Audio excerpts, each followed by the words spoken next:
Hello, friends. You are welcome to Impartial YT. That is Debbie's English class.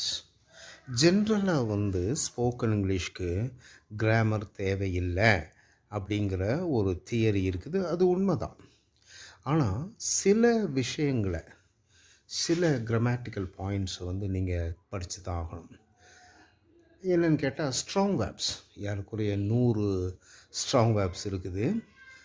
For example write, wrote, written எடுத்துக்கலாம். அதில் strong verbs எப்படின்னு கேட்டால் ஒன்றுக்கு ஒன்று வித்தியாசப்படும். ரைட், ரோட், ரிட்டன் 3 வித்தியாசப்படும். வித்தியாசம் இல்லாமல் சும்மா இடி அல்லது டி மட்டும் சேர்த்தா அது வீக் வேர்பு. ஓகே, இதை நீங்கள் படித்து தாக்கணும். ஏறக்குறைய 100 ஸ்ட்ராங் வேர்ப்ஸ் இருக்குது. அதே மாதிரி இப்போ ரைட், ரோட், ரிட்டன் எடுத்துக்குவோமே. Write okay, simple present tense. Wrote simple past. And written ஒரு 4-5 சந்தர்ப்பங்களில் வரும். இப்போ ஹேஸ் ரிட்டன், அவன் எழுதிவிட்டான். ஓகே. ஷுட் ஹவ் ரிட்டன், எழுதியிருக்க வேண்டும். Might have written, எழுதியிருக்கலாம்.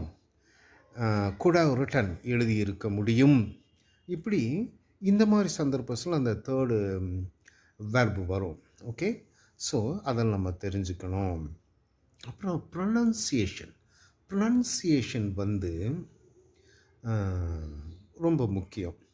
ப்ரொனன்சியேஷன் உங்களுக்கு எப்பப்போ டவுட்ஸ் வருதோ, டவுட்ஸ் வர்றப்போவெல்லாம் நீங்கள் கூகுளில் போட்டு அதை எப்படி ப்ரொனவுன்ஸ் பண்ணுறதுங்கிறத நீங்கள் வாய்ஸில் கேட்டுக்கலாம்.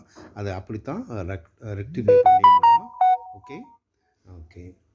அப்புறம் ஆல் கொஸ்டியனிங் வேர்ட்ஸு ஒரு 60க்கு மேலே இருக்குது.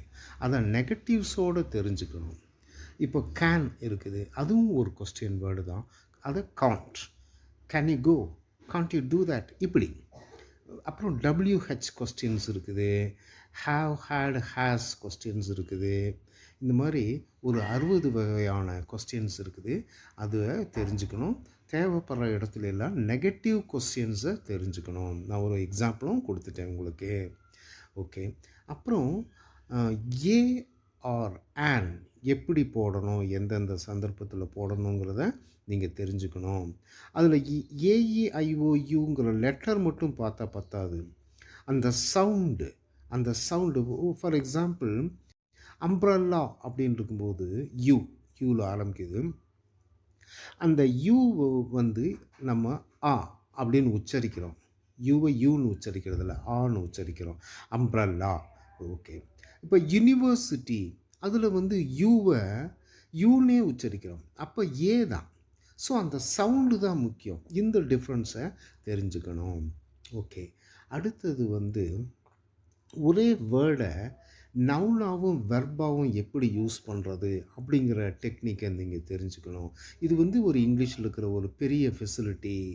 இப்போ பேட் அப்படிங்கிற வேர்டு இருக்குது. பேட்டுங்கிறது ஒரு நவுன், பெயர் சொல். அப்போ நம்ம இப்போ ஃப்ரெண்டு பேட் பண்ணுறதுக்கு இறங்குறான். அப்போ டேய் நல்லா பேட் பண்ணிட்டு வா, பேட் வெல் அப்படின்னு சொல்கிறோம். இந்த இடத்துல பேட்டுங்கிறது வெர்பாக யூஸ் ஆகுது. அப்போ பேட்டுங்கிற ஒரே வேர்டு நவுனாகவும் வெர்பாகவும் யூஸ் ஆகுது. ஓகே, இதை நீங்கள் தெரிஞ்சுக்கணும். அப்புறம் இன்னொரு மிக முக்கியமான விஷயம் என்னன்னு கேட்டால், English is an ever learning one. அதில் பிகினிங் மட்டும்தான், எண்டுங்கிற பேச்சுக்கே இடம் கிடையாது. இப்போ 3 months 4 months அதெல்லாம் எப்படின்னு கேட்டால் அது நீங்கள் பேசிக்ஸை தெரிஞ்சுக்கலாம், அவ்வளோதான். அதை வச்சு நீங்கள் சொந்தமாக டெவலப் பண்ணிக்கணும். ஆச்சா. அப்புறம் ஒரே வேர்டுக்கு பல மீனிங்கும், பல வேர்டுக்கும் ஒரே மீனிங்கும் இருக்கிறது இங்கிலீஷில் சகஜம். அதுவும் நீங்கள் தெரிஞ்சுக்கணும். போக போக போக போகத்தான் அந்த டெவலப்மெண்ட்டை நீங்கள் உருவாக்கணும்.